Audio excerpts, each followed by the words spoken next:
नमस्कार सभी दर्शकों को और बच्चों को और माता पिताओं को जो इस HRD इंटरनेशनल स्कूल के YouTube चैनल के माध्यम से सभी जो लोग अपनी महामारी के दौर में पढ़ाई को जारी रखे हुए हैं उन सबको मैं आज की सुबह का सबसे पहले नमस्कार करता हूं। और इस वीडियो के माध्यम से मैं आज आपको यही बताना चाहूँगा कि आप सोशल मीडिया के माध्यम से इस महामारी के दौर में भी अपने आप को आलस से बचा करके, अपने आप को एक्टिव रख करके हमारे जो भी जीवन में हमने लक्ष्य बनाए हैं, जो भी हमने सोच कर रखा है, उसको हम निश्चित समय में पूरा कर सकते हैं। कुछ लोगों की राय आती है, कुछ आसपास हम समाज में देखते हैं, लोगों को देखते हैं कि लॉकडाउन का जो इस महामारी के दौर में जो घर में रहने का है समय, उसको गलत नज़रिए से या नेगेटिव तरीके से देखा जाता है। घर में रहने का तात्पर्य ये नहीं है कि हमें आलस में पड़ जाना है, हमें अपने सारे कामकाज को छोड़ देना है, इससे तात्पर्य ये नहीं है। स्पष्ट रूप से जो अपने स्वास्थ्य विभाग की गाइडलाइन है या जितने भी प्रकार के हमारे गवर्नमेंट के जो संस्थाएं हैं, इंस्टीट्यूट है, वो हमें समय समय पर बताते हैं कि हमें वर्क फ्रॉम होम करना है, अर्थात हमें अपना काम छोड़ना नहीं है। आप किसी भी ऑफिस में काम करते हो, आप किसी भी संस्था में काम करते हो, आप किसी भी अवस्था में है, चाहे विद्यार्थी हैं, चाहे आप कोई रोजगार कर रहे हैं या बिजनेसमैन हैं, किसी भी क्षेत्र में हो, आप उस क्षेत्र से संबंधित जो आपका काम है उसमें आप एक्टिव रहिए। ऐसा नहीं है कि घर पे रहने का मतलब खाया पिया और सो जाना, ये काम नहीं है। हम बहुत से कामों को अपने घर में बैठ करके कर सकते हैं। दूसरी बात, ऐसे कई काम हैं जिनको हम हमारे बिजी शेड्यूल की वजह से नहीं कर पाए थे पहले, तो ये हमारा समय है कि हम उस काम को पहले कर सकते हैं। तो इसलिए मैं आपको सबसे पहले इस चैनल के माध्यम से, जब हालांकि ये चैनल एक जो है आपका सोशल मीडिया के माध्यम से बच्चों को पढ़ाने का है, एजुकेशन से रिलेटेड है, इसलिए मैं इतना ही कहना चाहूँगा, जो जितने भी बड़े लोग हैं, मैंने पिछले वीडियो में भी एक बात कही थी और आज फिर शुरुआत में कह रहा हूँ आपको कि कुछ लोगों के ये कमेंट आते हैं, कुछ लोग ये कहते हैं कि इस वीडियो के माध्यम से, चैनल के माध्यम से बच्चे नहीं पढ़ेंगे। पहली बात ये कि जब पेरेंट्स के दिमाग में ये नेगेटिविटी आ जाती है कि बच्चे नहीं पढ़ेंगे, तो फिर बच्चे कहाँ से पढ़ेंगे? जब हम सबसे पहले ये सोच लेते हैं कि बच्चे नहीं पढ़ेंगे, तो बच्चे हैं, उनके तो दिमाग इतना विकसित नहीं है, वो खुद भी सोच लेंगे कि हाँ हमें नहीं पढ़ना है। सबसे पहला काम है कि हमें अपने अंदर एक पॉजिटिव ऊर्जा लानी है, एक पॉजिटिव एनर्जी लानी है कि नहीं पढ़ेंगे, क्यों नहीं, जरूर पढ़ेंगे। मान लो हमारी सामाजिक व्यवस्था ऐसी होती कि स्कूल होता ही नहीं, तो क्या उस समय पढ़ाई नहीं होती थी? जिस समय आज की तरह से स्कूलें नहीं होती थी, पाठशालाएं होती थी, केवल बच्चों को गुरुकुल में रखा जाता था, तो क्या उस समय बच्चों की पढ़ाई अगर नियमित क्लास नहीं लगती थी तो क्या उनको एजुकेशन, उनको शिक्षा नहीं मिलती थी? मिलती थी। भविष्य में आने वाला समाज पता नहीं कैसा हो, स्थितियां कैसी हो सकता है हमें हमेशा के लिए घर पे बैठ के पढ़ना पड़े, तो क्या ऐसी स्थिति में हम अपने बच्चों को पढ़ाना छोड़ देंगे? नहीं छोड़ सकते, हमें उस समय भी पढ़ाना पड़ेगा।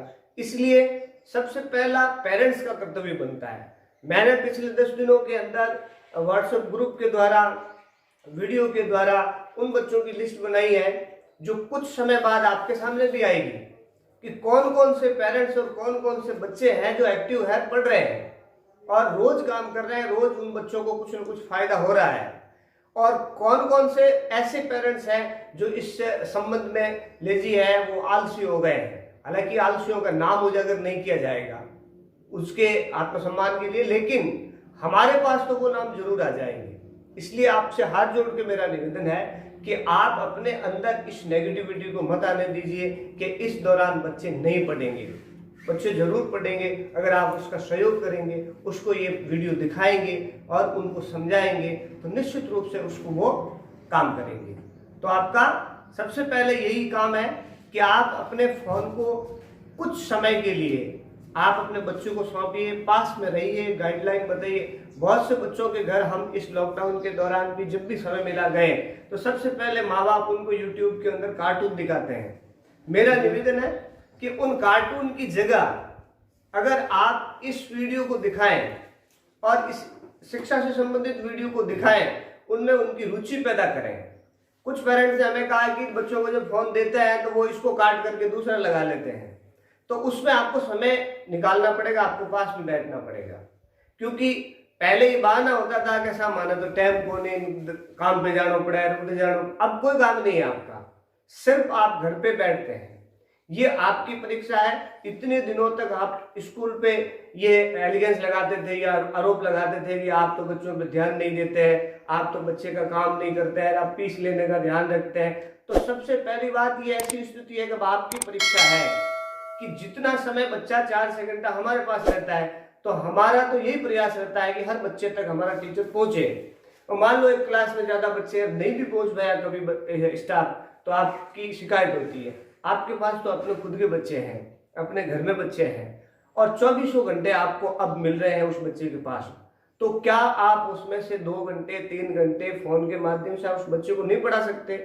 आप खुद चिंतन कीजिए, मनन कीजिए कि आपकी खुद की संतान, खुद का बच्चा, उसके लिए आप 2 घंटे नहीं निकाल सकते हैं, जबकि घर पे फ्री बैठे हो, फिर भी नहीं निकाल सकते। तो आप कल्पना कीजिए कि उस स्कूल का टीचर जिसका उस बच्चे के साथ पर्सनली कोई रिलेशन नहीं है, अगर वो कभी छूट भी गया तो क्या उस टीचर को ग्लानि होगी?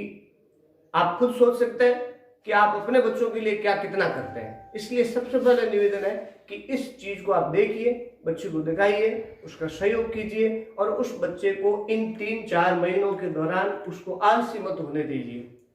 क्योंकि अगर बच्चे की उसकी एक्टिविटी टूट गई, अगर वो बच्चा आज इस पढ़ाई लाइन से छूट गया और जिस दिन स्कूल खुलेगी, हम कामना करते हैं जल्दी खुले, लेकिन जिस दिन भी स्कूल खुलेगी उस बच्चे को कम से कम 15 दिन लगेंगे वापस अपने उसी शेड्यूल में आने में, वापस उस शिक्षा की लाइन में आने में उसको 15 दिन लग जाएंगे।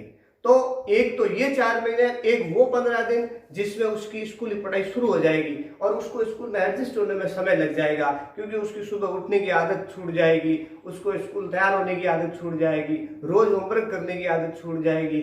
और हम अपनी आदत नहीं बदल सकते कि हम बड़े होकर के भी अगर हमें चाय पीने की लत पड़ जाए, नशा करने की लत पड़ जाए, कोई भी लत पड़ जाए, तो उसको छोड़ने में कितनी दिक्कत होती है, हम खुद समझ सकते हैं। तो एक बच्चा अगर लेजी हो गया, अगर बच्चा एक सवेरे जल्दी उठना छोड़ दिया उसने, काम करना छोड़ दिया उसने, पढ़ना छोड़ दिया उसने, तो वापस वो आदत लाने में मैं तो कम से कम आपको 15 दिन बता रहा हूं, लेकिन महीने से पहले आपका बच्चा तैयार नहीं होगा।